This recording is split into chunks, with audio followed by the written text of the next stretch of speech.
Okay, here's how my remote temperature sensor works with the Wi-Fi module.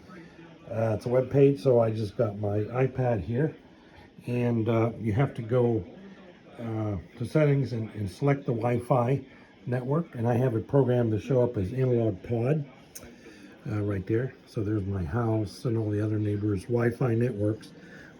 So you find this one called analog pod, and you connect to it, which I already did. And then you go to a web browser, either Chrome or Firefox or Safari. In my case, I have Firefox, so I just do Firefox. And I already pulled this web page up, but what you would do is it would just click a new tab or search, or in the address bar, the website, it's a host name, it's a local. You just type in ESP8266.local.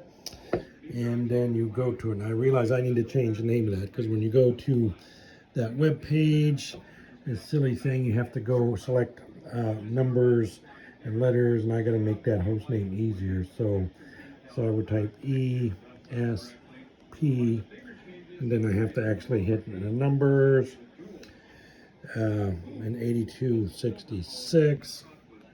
That's the name of the module.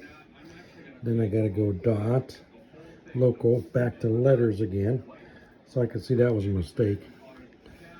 C-A-L, and then you hit go, and then bam. So I'm going to change that host name to something like pod.local, less typing.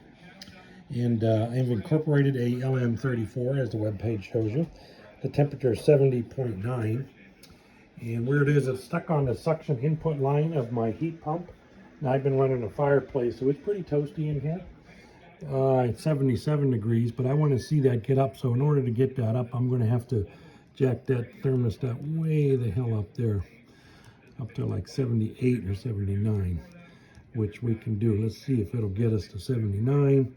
Hit done, and then boom, I saw the lights dim. It's 34 degrees out, 83% humidity, which dropped pretty good. Casper, you want treats? I know it's 10 o'clock, it's after 10, you want your treats. You'll get them. Cookies, as John would call them. Okay, so let's take this out there and see if that starts heating up. So right now it's reading 71.2. And let's go out there and look at it. Back in the furnace closet. And let me set that down. And it's running. I see in the window 1P or P1, that's heat pump 1 mode. And the blinks of the green light will start spooling up. It should go to 8, which is 800 CFM. And here's the module. So I went with a bigger module, and I robbed the one off that was turning the fan. So temporarily I had to go to the fan switch, a manual switch, when I want to turn just the fan on. But that's a different project, a different thing. But here it is. It's stuck in here. This is the ESP8266. Right now I'm just powering it with a 9-volt battery. It needs 5 to 10 volts. And this LM34 is in a TO92. Where's the camera at here? Oh yeah, it's in a TO92 package. I don't know if you can see it. Focus, baby. There it is, just a little TO92 package. And I just soldered ribbon cable to it and string tube. It's 10 millivolts. No, 100 millivolts per degree C, or F, I believe it is. Or is it 10 millivolts? I think it's 10 millivolts per degree F. And it's 1%, 1 degree accuracy. You can get higher degrees of accuracy. This is the DZ, the cheaper one. And so this is the input suction line. This is where what they call superheated vapor is going to come in. Superheated gas, Freon 410A gas, is going to come in from the heat pump compressor. So this kind of foam is pretty stout, pretty stiff, and the guys who put this in got these tie wraps in there. So my idea is I just jam it down in there, and there we go. I'm just going to push it down in there, and so the force of that should be holding it to the surface of the pipe.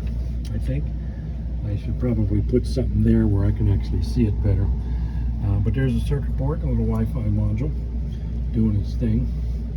You gotta come up with a better power supply, more permanent. But anyway, it's got a Wi-Fi. It's acting as an access point So it doesn't connect to your Wi-Fi network at all. It is its access point. That's why when you went to settings and you looked at it here, you actually saw it as a Wi-Fi network, which it is, called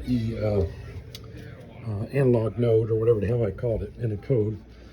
I only have 2 hands here. So back to the kitchen. iPad here. What do I have to do to sign in here? Oh man. There we go. I hate this thing. It kind of gets horizontally oriented. There we go. Okay, where we're at. So we're at 101.9 already. I expect that to go up to about 140, 135, 140. So our statistics outside are 34 degrees. Casper's hungry, looking for his cookies. I'm encouraged to know that the humidity is low, so I'm not going to get a lot of icing. It should be running pretty fit. Oops, crap, how do I get back home? So I'm encouraged by that, so I have it set to 79. I should just lower that to 78. It's going to run regardless. I would never run the heat pump up that high anyhow. 34 outside, 83. And so I've been using this to kind of watch the air. It is 105, 106. It's taking its time. It'll take a few minutes for it to ramp up. I just have to ensure, Casper, look at him. Ensure that LM34, actually what I should do, I can do that right now, is to verify that with a second source. I have what they call JK thermocouple here, is what I was using before on my expensive amp probe. I can see if I can stick that in here as well and get a second reading to compare it. Let's see if I can get contact of that pipe in there.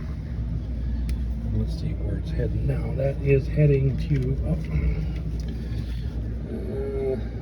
wow, it ran right up to 122 already. That's good. I'm expecting to see 135 to 140, but I'll take anything close to 130. And 800 CFM. Make sure my LM34 is on that pipe, I'm hoping. And what's our reading here? 125. I see 125. And yeah, we're extracting heat from the outside temperature. And let's see what this goofy thing says. I'm not sure I like this iPad idea. It's always going in the screensaver mode. I should be able to change that. Okay, it doesn't look like it's updated yet. It still shows 109. I think I have the update for every 5 seconds, I think it is. 110. So I don't know, there might be some inaccuracies here. I'll have to chase down, which could be a problem, I guess. I have to see. This is a 10-bit analog to digital converter on this board, and I did the math in the code in the software. So yeah, we're already at 130 down here, 131. That's where I want to be. This thing is 20 degrees off. Huh, how about that? Yeah, so there's a flaw in the slaw. So maybe I overheated the temperature or the sensor with the soldering iron, or the little butane torch to shrink the tubing. Maybe the A to D's off. I'll have to measure that. But anyway, the point is it's measuring the voltage on that temperature sensor. I don't like the fact that it is inaccurate, but maybe I don't have good contact on it either.